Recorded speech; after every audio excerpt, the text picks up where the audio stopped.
কাটে তুমি তার সঙ্গে জড়ো। আমরা কি করি যে যে যেরকম ব্যবহার করে আমিও তার সঙ্গে ওই রকম ব্যবহার করি, অথচ না, আল্লাহ নবী সাল্লাল্লাহু আলাইহি সাল্লাম বলছে যে তোমার উপরে জুলুম করে তুমি তাকে মাফ করো। এটাই তো ইসলাম, এটাই আখলাক। সিলা রহমে এই কথাটাই বলছে যে তোমার উপরে জুলুম করতেছে তাকে তুমি মাফ করে দাও। যেভাবে যখন মক্কা বিজয় হয়ে গেল, আল্লাহ নবী সাল্লাল্লাহু আলাইহি সাল্লামের যারা দুশমন ছিল, যেভাবে আবু জেহেলের বেটা ইকরামা, তাকে তো আল্লাহ নবী মাফ করে দিয়েছে। হিন্দা যে নাকি আল্লাহ নবীর চাচার কলিজা সিবি আছে, তাকেও মাফ করে দিয়েছে। ওয়াসি আল্লাহ নবীর চাচাকে শহীদ করে দিয়েছে, তাকেও আল্লাহ নবী সাল্লাল্লাহু আলাইহি সাল্লাম মাফ করে দিয়েছে। বহুত বড় বড় জুলুম করেনেওয়ালাকেও আল্লাহ নবী সাল্লাল্লাহু আলাইহি সাল্লাম কি করছে? মাফ করছে।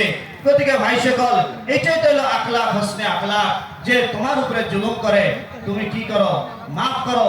এই জন্য ভাই আমরা এরাদা করি, আমরা সম্পর্ক জিন্দা করব এবং আমরা সবাই একে অপরকে কি করব? মাফ করব ভাই, ইনশাআল্লাহ। ऐसे ही अल्लाह के नबी सल्लल्लाहु अलैहि वसल्लम ने फरमाया।